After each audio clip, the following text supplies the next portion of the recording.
Started.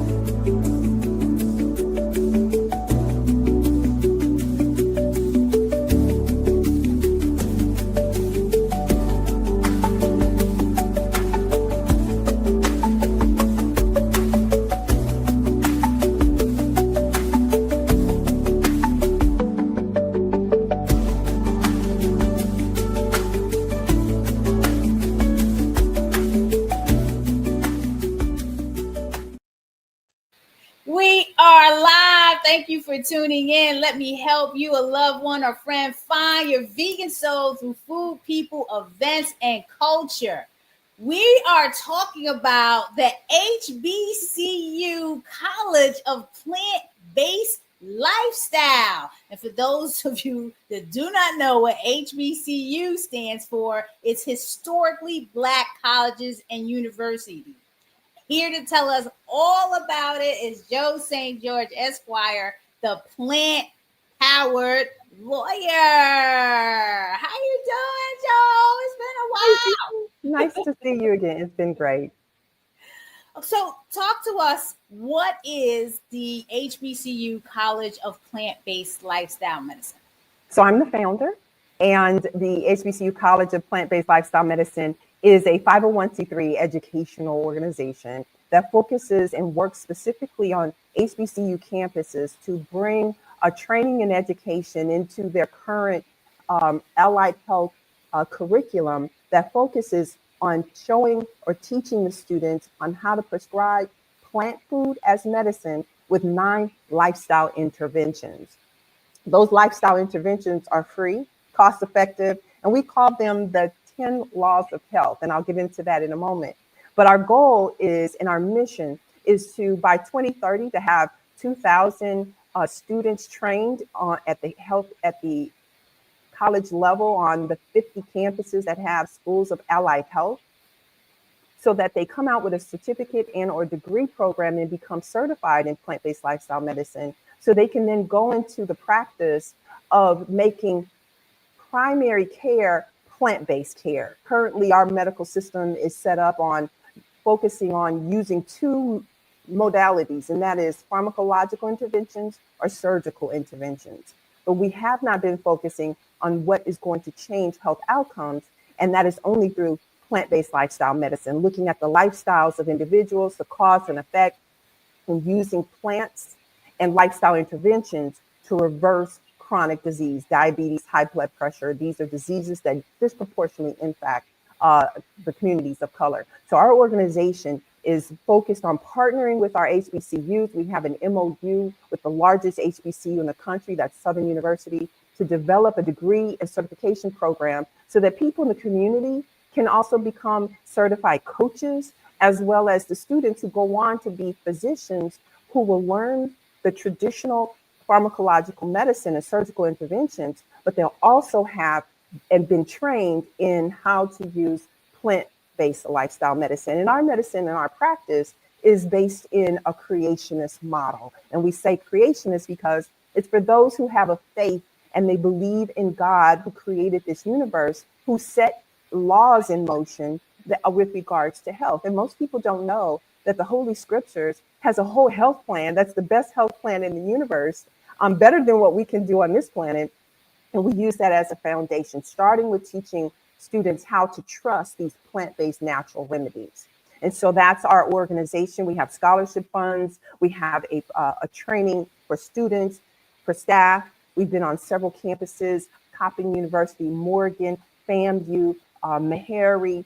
We've been doing programs I'll talk about a little bit more so that people can truly understand we are a new entity. We came out of the pandemic. I am by practice a medical malpractice lawyer. I defend and prosecute malpractice cases. And of course, I learn and see things in the medical industry that other people don't see. And so as a result of my experience and my own personal experiences in hospitals, what I have found after 40 years of practicing plant-based lifestyle myself, I've been vegan, plant-based since I was 15. And I can tell you that we're at a place in a precipice in the medical industry that all physicians and patients are looking for a different way of dealing with chronic disease. And so, but the problem is the practice of medicine is taught one way. It is not taught so that people can ascertain the causes of their root chronic issues that are embedded in lifestyle and focus on utilization of plants and natural remedies. And so we don't have enough practitioners. I can count on my two hands how many African American practitioners that are skilled in using plants. However, in America, the fastest growing community that's turning to plant interventions and plant-based lifestyle is the African American community. But when they go to their doctors, they can't have these conversations because their doctors are not trained. So that's why our mission is to train by 2030, 2,000 physicians of color in our communities that then the community can go to and feel confident that they're being directed on how to use an intervention that it is not only aligned with their culture and what we have always relied on in the motherland of Africa, but also is aligned with their faith, because it's a faith that what people believe, whether you use pharmacological medicine or if you use plants, you got to believe that both work. And so in our community, because we've had issues with Tuskegees and there's a lot of lack of trust in the current medical industry, our community needs a medical practice that's aligned with their faith. So that's what our organization is about. And that's who I am. I'm the founder and I'm a lawyer who's lived through chronic issues. I'm a cancer survivor only on plants. So I'm a living witness of what plant-based lifestyle medicine can do and what your faith in it can catapult you to lead the discussion on.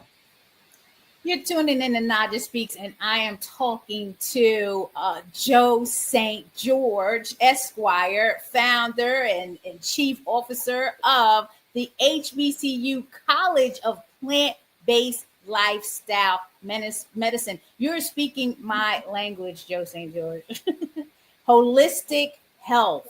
And you know, it's sad what's happening in this side of the world. What do you call it? The Western medicine or Eastern medicine? The belief system isn't there, but the system works. The holistic wellness, whole food, plant-based food is medicine system. It does work. We have a video here. Do you want me to share it so we can show the viewers what this is all about? Yes, especially because it gives some information about our schools and what our mission is on the campuses. We're going to transform the health of the students and transform the health of the communities around them. Please share. All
Wow.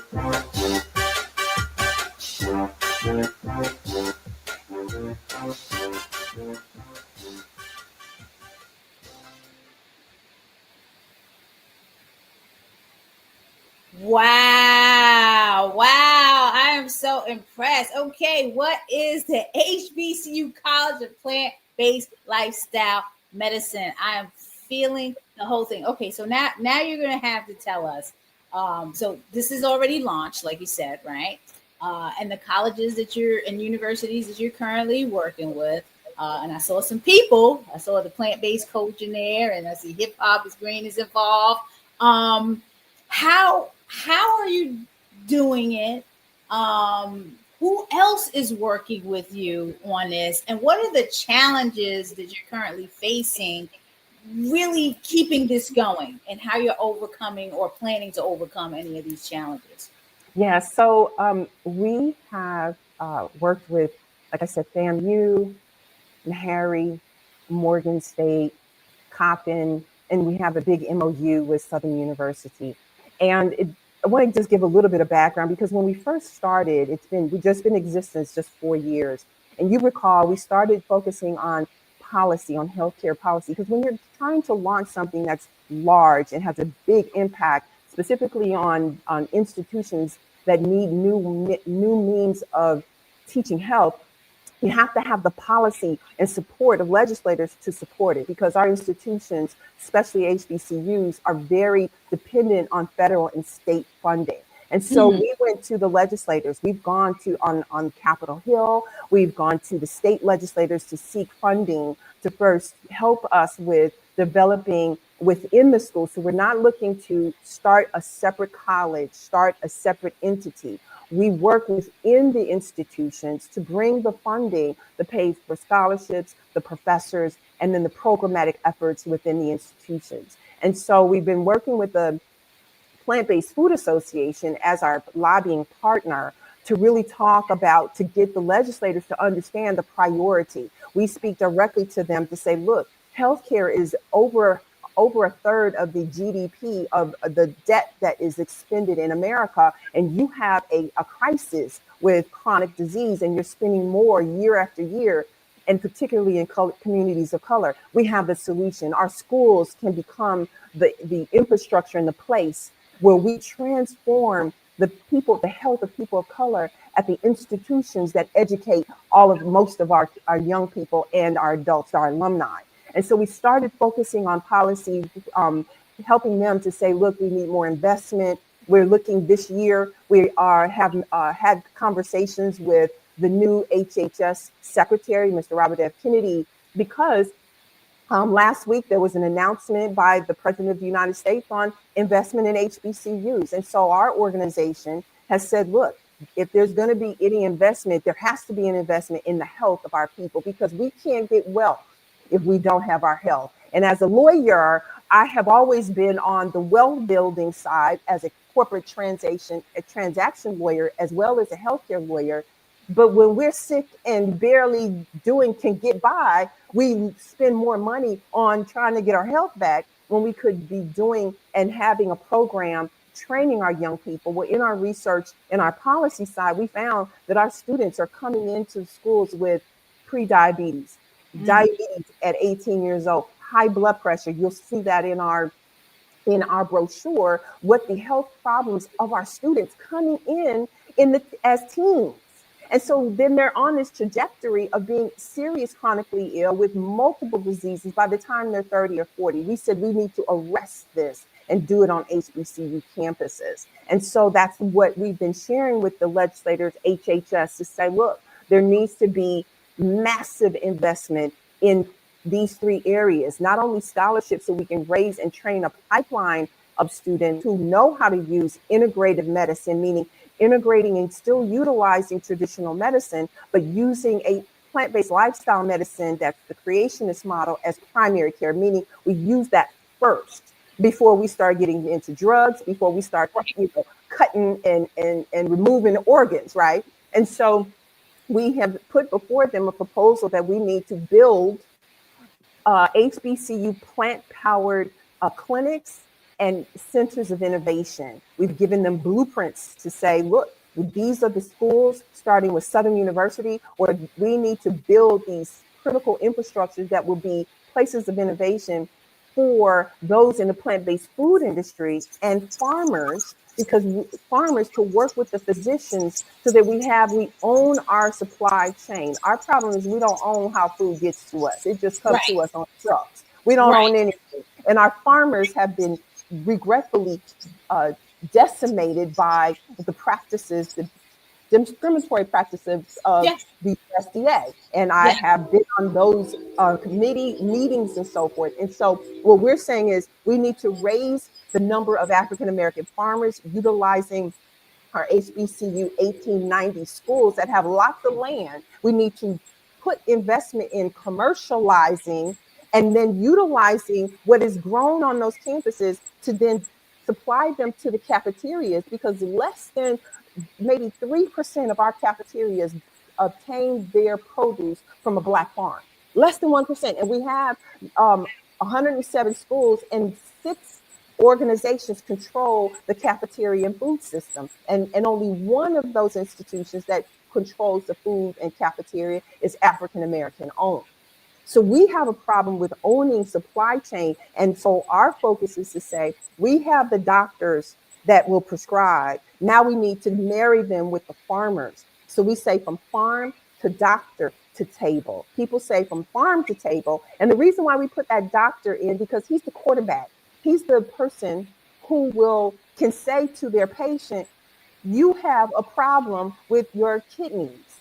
Here's my prescription. And that prescription is a whole plant meal plan that can reverse their diabetes in 6 to 7 weeks. And so this is why there has to be a marriage between our farmers, who then will grow for that physician, and that physician and the clinics will have a farm on site that would then prescribe and deliver the food to the patients. So let me share with you how the public policy piece comes in. Currently, since 2021, Congressman McGovern has introduced a bill called the Medically Tailored Meal Bill. That bill gives now HHS, Medicare, and Medicaid the authority to pay for, under insurance, plant-based meals that are prescribed by either a doctor, nutritionist, or dietitian.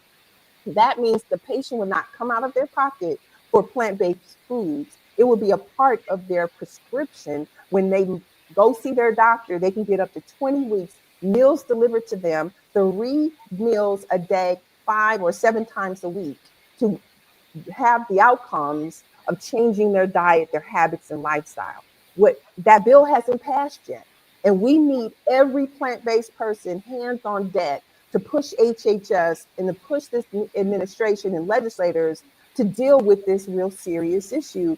That's the call to action. That's That the is, call to action. so that's one of many calls to One actions. of many. That's a very important, and I'm glad you talked about that, because I'm part of the Healthy Futures Student Coalition, which is now the Plant Powered School Food Coalition, and we changed the name. So sorry guys if I got it wrong, but we just changed the name, and that's dealing with the K through 12 schools, because it's important to get those plant-based options on the menu. USDA has approved a black bean burger for the first time in history, so we want that to work out. This is an important deal. Food is medicine. Real food, whole food, plant-based is medicine. And in DC, they have the Bernard Hospital, right? We were just talking before we went live. I'm saying, like, why can't this be the model of hospitals? I mean, Maryland, for one, is a hospital state. We really need to be working on things like that. We have Morgan State University here. So, they should be all over this thing. I'm so excited about this initiative, Joe. I mean, you can't even imagine. So what is needed? Where people need to go? And what are the success stories you have to share with us about what's taking place at the HBCU College of Plant-Based Lifestyle Medicine? So our success stories is the fact that the students on the campuses are waiting and wanting our programs. Every campus we've been on, the students are like, can we start this tomorrow? Can we get a scholarship? Because our scholarships include tuition scholarships to be in the program, as well as a food scholarship that pays for a 100% plant-based meal. Our impediment is raising the enough money to start a cohort of 20 students on at least starting with one campus. Our goal is to have 5 campuses, and we need to raise the money to pay for these scholarships. And the scholarships, because our schools don't have excessive tuition and fees, it's a $15,000 scholarship that we're asking donors, and particularly those in the plant-based food industry, to contribute. And when the food companies come to the table, they actually get a logo. If you saw in the video, we have a plant-powered logo, student logo, that they can put on their product, so that on their product, when their product is purchased, a portion, 3% of their proceeds, we've asked them to contribute to our scholarship fund, so that as people are buying and we promote product, that there's monies there to fulfill our scholarship plans and agenda. But we are working and meeting with the HHS leaders to say, hey, there's programs within the HHS pipeline, future physicians and future healthcare leaders that could be used to support this very strategic effort that can only happen on an HBCU campus. And so we're putting our campuses at the heart of being the delivery mechanism through which we obtain true health equity. Health equity is not more access to drugs and surgery. Health equity is access to whole, as you said, whole plant-based foods. And that is what is critical, because you can't have health unless you have the appropriate food and nourishment that fuels the body created by God, who gave us the best health plan, and that's a plant-based lifestyle medicine plan.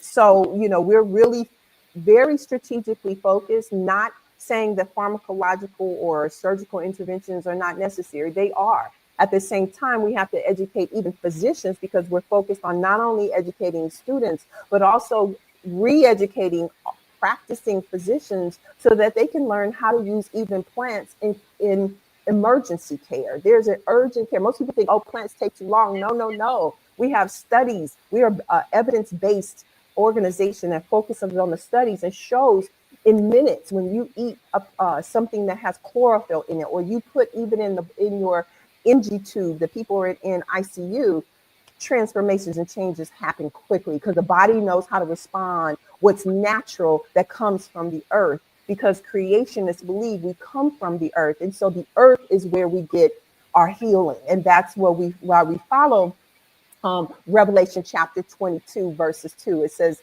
from the leaves is from the healing of the nation, created by the creator, who has authority over our bodies, and says when we can have healing and health. And so it's a really combining our faith, and the research and the data shows that when you have a faith combined with any modality, whether it's pharmacological or plant-based, you have better outcomes. So we're saying, let's combine faith with the actual plant-based medicine that God prescribed in his holy scripture, so that we can get the fullness of what the plan was, and that he wished above all things that we prosper and be in health. So we are looking for this opportunity to leverage the research capabilities and funding that can come from HHS, which, as you have probably seen in the media, other schools and bigger schools have been getting billions of dollars to do research, and our schools have been left out of the equation.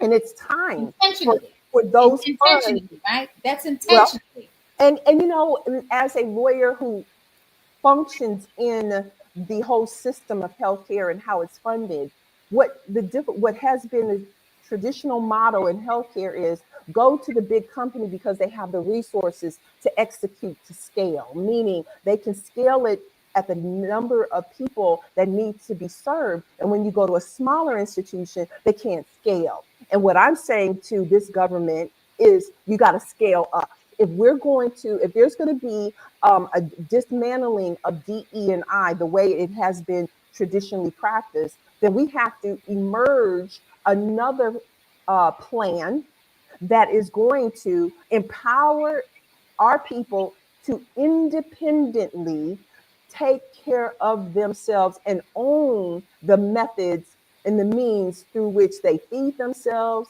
protect themselves, and house themselves. So it's that's in a fair exchange. You're going to remove this program, then you have to give us what everybody traditionally know as the 40 acres and the mule, or the means through which we can take care of ourselves. We don't need handouts. We know how to do this, but we need the basics of giving our land and the resources that have not been given to us because they were used for free for 300 and 400 years.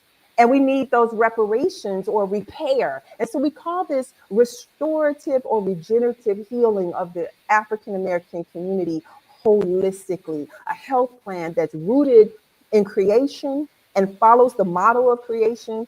And the creationist model, God has always wanted us to be independent, for us to trust only in Him. And if our trust is in Him, we don't need a government handout. We need to learn to trust God. And that's what plant-based lifestyle medicine brings to the table, is a disciplining, because temperance is disciplining ourselves and not engaging in behavior that takes us off our focus of taking responsibility for our health. We choose every day what goes into our mouth. Yes. And if we're choosing destructive food, if we're choosing to put ultra processed food dyes number 10 and 20 that RFK Jr. just said a week and a half ago that he is taking out, he wants to take out of the food supply chain, then we have to then follow suit and cooperate with the strategy that's being laid out before us and take responsibility and say, no, I'm not eating that. That's not, we don't put that in the temple of God, because we have an admonition to recognize that this body is not our own. We don't make our heart beat. We don't make our blood pump. And we certainly don't make our liver and organs function. We have a creator that's in control, that gives us instruction on how to take care of this body. And he gave the plan right there in Genesis 1:2-9. And then he tells us in the end in Revelation that it's always going to be this way. And we have to cooperate. So it's cooperation with this new immersion of healthcare that Robert F. Kennedy is doing his best under the circumstances, under the changes that are happening so rapidly, to bring forth to the world, to all of the United States, but also to address the specific niche issue of African Americans who have not had the resources to take care of ourselves like we should. Oh man, you just made my day. Because this is really important information, and it is information that we need to share with our communities, and we need the money. We need, you're talking about $15,000 per student. That's the scholarship. So for 20 students, you need with 300,000, correct, 500,000, let's just say. And that would cover our professors. Exactly. Yes. Look, 500. Like, come on! I done seen people giving millions to the bit. Right. 500,000 to start. How can they get? Whoever's listening to this, whoever's watching the replay later on, and I'm going to be chopping these videos up.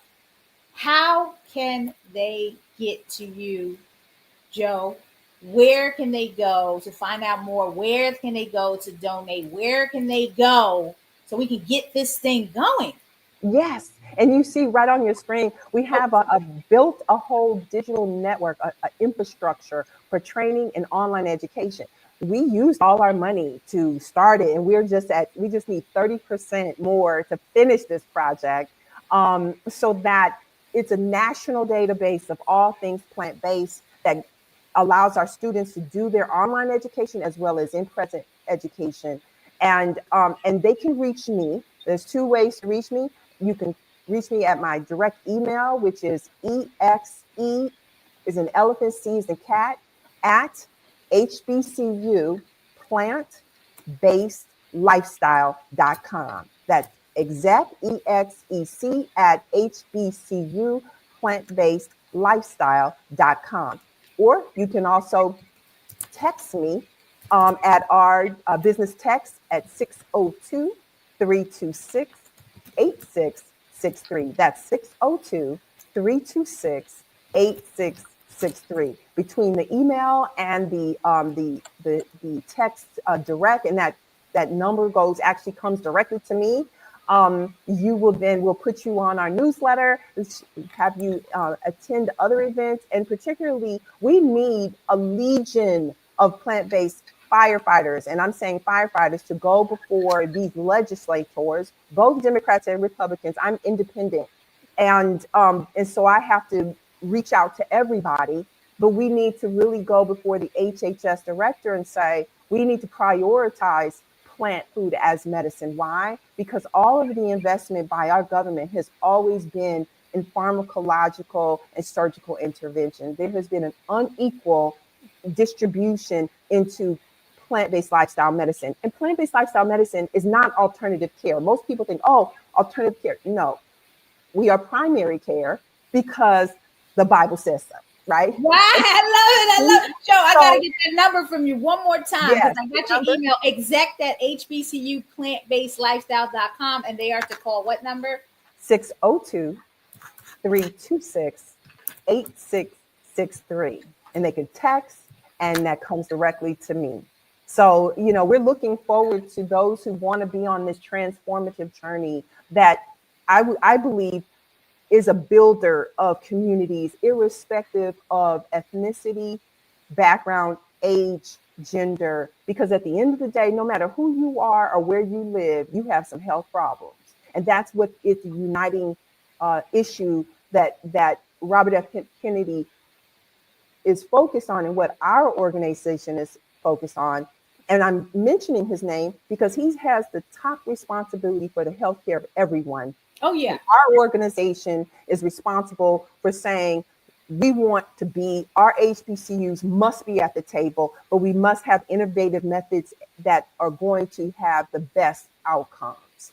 And we can't take on other people's agendas. We need to go with an agenda that's consistent with our faith and consistent with our indigenous practices that date back, when we were in Africa before we were brought here, and that's the use of plants. And even in every developing country under the World Health Organization, plant-based medicine or herbal medicine is a part of primary care in every other country except the United States. So that's why we have to really lobby for these two things: money, resources, and then our own dedication to making the changes that we're saying we want to see in others. We got to be that change ourselves.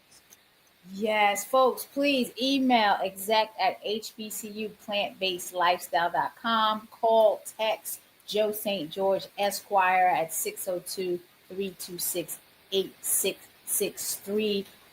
Here we are. We're talking about the HBCU College of Plant-Based Lifestyle Medicine. It is way overdue. Long overdue. This should have been happened. You know what I'm saying? So I'm not sure what the slowdown is. I mean, people have their conspiracy theories. We're owed the 40 acres and a mule. Absolutely. This is intentional. They want us to be unhealthy. We know who they are. Who's they? The people that want us to be unhealthy. You know who they are. So, we have to band together and make all of this happen. There's churches out there that need to be engaged with this. Yeah, give up the fried chicken. Let's go and start getting into those gardens. Shout out to the Black Church Food Security Network, Pastor Hebert Brown III. Is he engaged in this? If he's not engaged, he needs to be engaged in this. I'm sure he is, right? He's somewhere in there, right?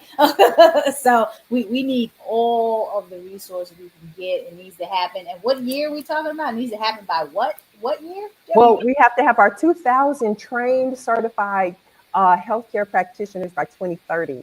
But we want to have groundbreaking on our plant-based lifestyle centers on at least one HBCU campus by 2026. So we have short-term goals. Next year, we need commitments from not only, and it's a partnership. It's a partnership of the HHS that has the resources that can give us the funding to do the groundwork, and then we need the private sector to step up and work with our schools, because this effort is not just an effort that will need constant federal funding. No, the way we have set up the revenue model is that it will be self-sustaining within 3 to 5 years and can pay for itself. We will not be dependent on federal government funding. We would just use it as startup ramp up because that's what should be given to our schools. And then we become self-sufficient in the management of the healthcare of our people by reducing costs and increasing new innovations of products and industries, because right now people are losing jobs in industries that are disappearing. AI is taking over. But the I don't one even thing want to get into AI that. That's another show. That is a I total know, I know, show. but I got a lot of stuff going on with that. So I can attest, folks, the future is going to be different because of AI. You just said it. That's a but whole nother show. what AI can't take away is AI can't create food. Okay. Oh, And even though there not is, yet, not yet, but I'm sure somebody's working well, on it, Joe. but well, here's the thing. I mean, we have biological food that is lab food. Lab food is Yes, going yeah. out. And that's what The ultra meats, they're processed doing that with food the is. alternative meats for the in the vegan movement, which Right. I wouldn't take it because I that us indigenous people we not doing that right now. No, and we need food from the ground. But the question is how are we going to we have land and resource, we have land, but we don't have the financial resources to create to create the equipment necessary to do it to scale for our entire community. And that's what we have to get into, is focusing on the scale of what we're doing, but in small pockets on various campuses, so that we can create a supply chain and be owners. We have to be owners, because if something happens and there's a shutdown, oh, just understand the trucks won't come in our hoods, okay? And let's keep it real.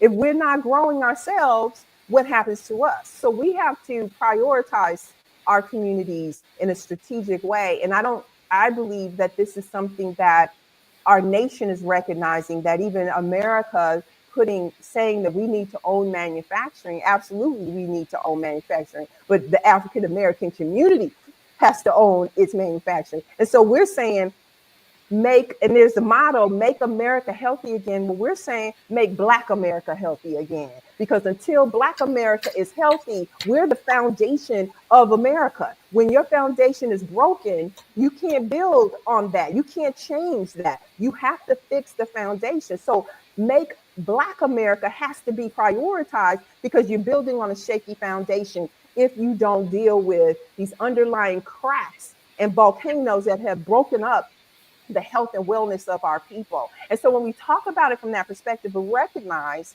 that the one thing that every government has to deal with, and that is a workforce. How do we get a workforce engaged in these new methods of bringing food to the table through vertical farming, hydroponic farming? Let's tell the truth, sis. Kids ain't growing up, waking up and saying, I want to go farm. That's just Oh no, and I'm not absolutely not. I'm just starting to plant. I'm just starting to right. start a little hydroponic planting in a what is it, the bag garden. I'm using one of those grow bags. And I'm 53, sis. So I already know the kid. Like, and you said something that is a great closing to this segment, and it's make Black America healthy again. And on that note, I think it's a perfect time to just shut it down and just tell people that they need to email you at exec@hbcuplantbasedlifestyle.com. Call, text 602-326-8663. Joe, it has been a pleasure. It's been a couple of years. That testimonial experience I had out in Annapolis. Bless you, bless you. I'd like to do a little bit more of that. Time, but we'll talk. We'll definitely talk. So this is not the last time. We were going to come and talk again, and let's stay connected. Please don't let it be a few years. Oh no, I will be back on, because I'm hoping to make an announcement in another week or two about some things. So what we're talking about, it was timing. Sometimes we think something needs to happen right away, but sometimes there's a particular timing, and certain things have to be aligned properly, laying that foundation. And so I believe we're right where we need to be.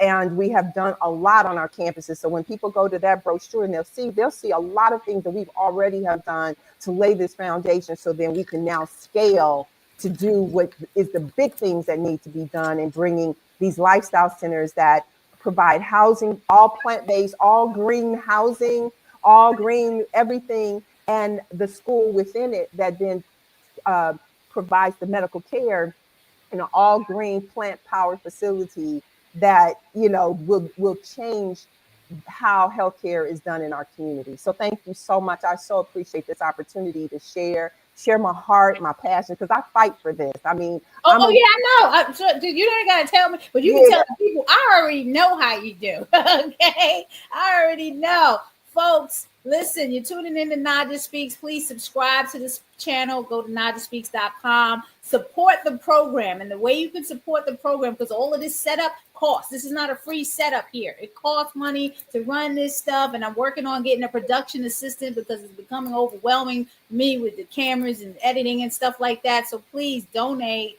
at blackvegsociety.org. It is a tax deductible donation. Please go to blackvegsociety.org and donate. On that note, please stay well, be blessed, and have a safe weekend. Be healthy. Meeting you where you are.